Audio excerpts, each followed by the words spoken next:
नमस्कार. सेंटर स्पॉटच्या या व्हिडिओमध्ये आपल्या सगळ्यांचं खूप स्वागत आहे. सॅम पित्रोदा यांनी अलीकडेच जे आखलेचे तारे तोडले, त्यांनी खूप विस्फोटक अशा पद्धतीची वाक्य टाकली, पण त्यात खरं म्हणजे काही आश्चर्य वाटण्याचं कारण नाही आहे. सॅम पित्रोदा एकंदरीत गांधी नेहरू परिवार आणि काँग्रेस पक्ष त्यांच्याशी निगडीत असलेले सगळे सुडो सेक्युलर आणि सोशलिस्ट कम्युनिस्ट असे सगळे डाव्या विचारसरणीचे असे जे लोक आहेत, त्या सगळ्यांची मानसिकता ह्याच्यातून स्पष्ट होते. आणि ही आजची मानसिकता नाही, त्यांची जी ही धारणा आहे ती खूप आधीपासूनची आहे.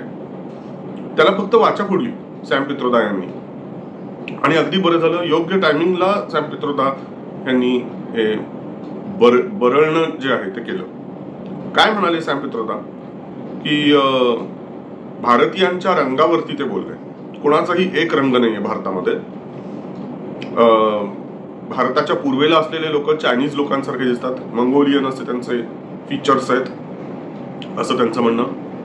दक्षिण भारतातले लोक हे कसे आफ्रिकन सारखे दिसतात, पश्चिम भारतातले लोक हे कसे अरबी लोकांच्या सारखे दिसतात किंवा पश्चिम आशियातल्या सारखे, गल्फ मधल्या सारखे, आणि नॉर्थ मध्ये लोक हे कसे गोरे युरोपियनांच्या सारखे दिसतात. थोडक्यात त्यांना असं ध्वनित करायचं होतं की we are a mix of various races. अनेक वेगवेगळ्या वंशांची आपण कसे सरमिसळ आहोत, आणि भारत हा एक राष्ट्र कसा नाही, आणि वेगवेगळ्या संस्कृतींचं कसं इथे मिलाप झालेला आहे, अशा पद्धतीने त्यांचं ते वक्तव्य होतं. तर मुळात संस्कृती या शब्दाचे वेगवेगळे अर्थ आहेत. संस्कृती म्हणजे हिंदीमध्ये जेव्हा तुम्ही संस्कृती म्हणता तेव्हा त्याचा अर्थ असतो सिव्हिलायझेशन, किंवा त्याला हिंदीमधला शब्द आहे सभ्यता, आणि तो जास्त योग्य आहे असं मला वाटतं. पॅरलल शब्द सिव्हिलायझेशन म्हणजे सभ्यता. आपण मराठीमध्ये म्हणताना हडप्पा संस्कृती म्हणतो किंवा अजून इजिप्शियन संस्कृती म्हणतो, तेव्हा ते किंवा माया संस्कृती दक्षिण अमेरिकेतली, त्यावेळेला आपल्याला खरं म्हणजे म्हणायचं असतं सभ्यता म्हणजे सिव्हिलायझेशन या दृष्टीने. मात्र जेव्हा आपण संस्कृती म्हणजे कल्चर या अर्थाने जेव्हा संस्कृती शब्द वापरतो, त्यावेळेला त्याचा म्हणजे कल्चर आणि सिव्हिलायझेशन दोन्हीला संस्कृती शब्द वापरला जात असल्यामुळे कॉन्टेक्स्टचा विचार करायला लागतो, संदर्भ नेमका काय बघायला लागतो. तर आपण वेगवेगळ्या कल्चर्सचं एक मिक्स आहोत, वेगवेगळ्या संस्कृतींची एक मिसळ बनलेलो आहोत, आपण मिक्सचर आहोत, अशी धारणा या सगळ्या लेफ्टिस्ट लोकांची असते. भारताला एक राष्ट्र असं संबोधायची सुद्धा त्यांना इच्छा नसते, आणि अशा पद्धतीचं एक वक्तव्य स्वतः राहुल गांधींनी सुद्धा केलेलंच आहे. तर एकट्या राहुल गांधींना का दोष द्यायचा? जवाहरलाल नेहरूंचंच वक्तव्य होतं, त्यांचं आवडतं विधान होतं युनिटी इन डायव्हर्सिटी. भारताचं वैशिष्ट्य सांगताना ते म्हणायचं युनिटी इन डायव्हर्सिटी, वेगळेपण जे काही आहे त्याच्यातली आमची एकता. या सगळ्या गोष्टींना खरं म्हणजे छेद द्यायला पाहिजे. बरं झालं या निमित्ताने या विषयाला वाचा फुटली, त्यामुळे खरं तर सॅम पित्रोदा यांचे आभार मानायला पाहिजेत. आणि या निमित्ताने एक दोन गोष्टी स्पष्ट करायला पाहिजेत की एका देशामध्ये वेगवेगळ्या रंगाचे, वेगवेगळ्या स्किन कलरचे लोक असू शकतात.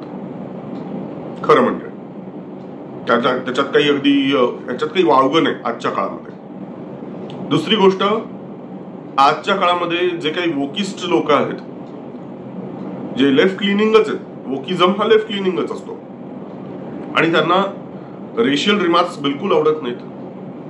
मग त्या दृष्टीने पाहिलं तर सॅम पित्रोदाचं वक्तव्य हे चुकीचं आहे, रेसिस्ट आहे. आणखीन एक महत्वाचा मुद्दा म्हणजे की आमच्याकडे रेशियल डायव्हर्सिटी म्हणजे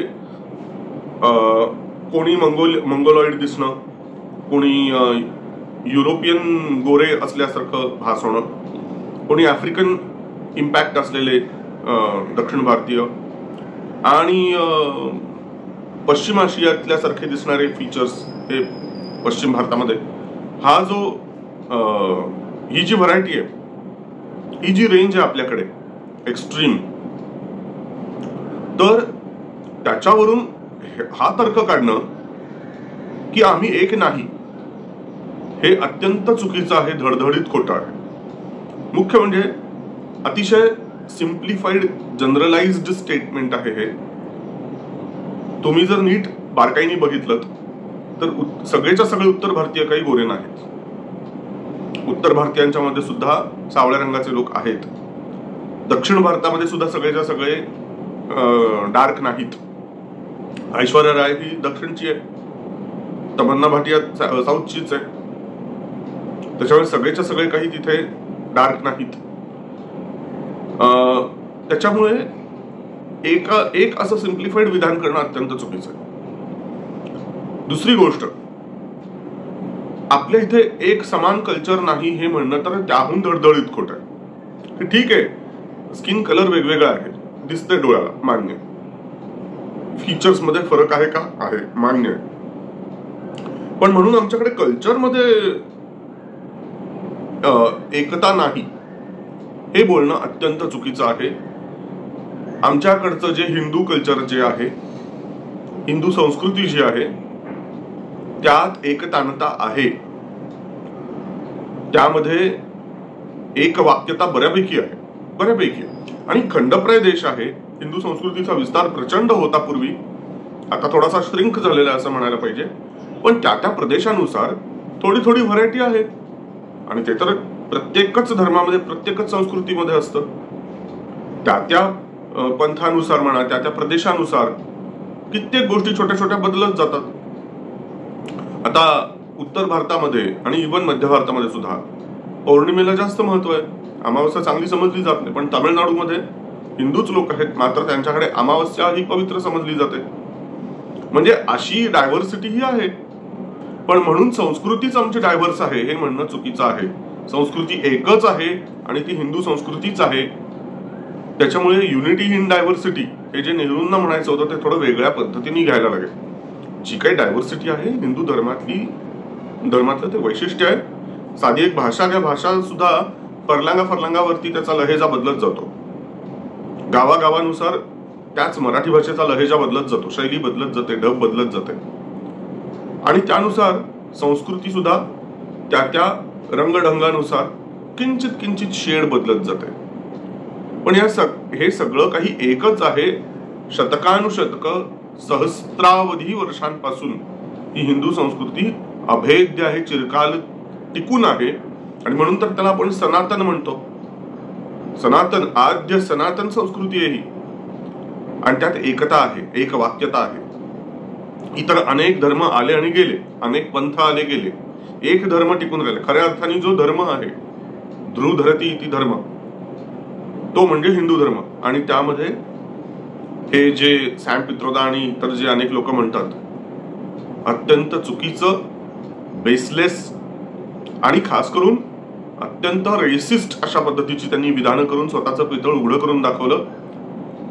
आणि असं म्हणायला पाहिजे, खरं तर त्यांचं अभिनंदन केलं पाहिजे सॅम पित्रोदांचं, की त्यांनी मोदींच्या बॅटीखाली बॉल दिला. मग मोदींनी काय वाट बघायची का, सोडून द्यायचा बॉल? बॅटीखाली बॉल आला ते सिक्सर मारणारच, हेलिकॉप्टर शॉट घुमवणारच मोदी. आणि तसा त्यांनी तो काल लगावलाय, जबरदस्त सिक्सर लगावलेला आहे. सो लगे रहो सॅम पित्रोदा.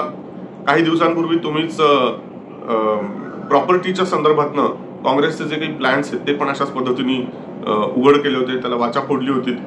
त्याच्यामुळे एक आयती संधी चालून आली होती भाजप समर्थकांना तुमच्यावरती टीकेची जोड उठवण्यासाठी, काँग्रेसवर टीकेची जोड उठवण्यासाठी.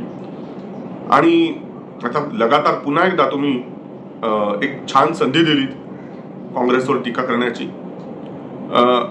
सो आय होप की आणखीन असे अनेक तुम्ही मुद्दे 4 जूनच्या आधीपर्यंत मांडत राहाल. 5 फेजेस अजून आहेत टोटल शिल्लक. 5 पैकी 3 फेजेस झालेले आहेत, अजून 2 फेजेस शिल्लक आहेत. सो आणखीन 3-4 वादग्रस्त विधान तुमच्याकडून येणं अपेक्षित आहे, म्हणजे फटाफट चौके छक्के लगावता येते. सो आत्तापुरतं इथेच थांबतो आणि लवकरच एक वेगळा विषय घेऊन, नवीन व्हिडिओ घेऊन आपल्या समोर येईनच. तोपर्यंत या व्हिडिओला लाईक करा, शेअर करा आणि सेंटर स्पॉटला सबस्क्राईब करायला विसरू नका. धन्यवाद. जय हिंद, जय भारत.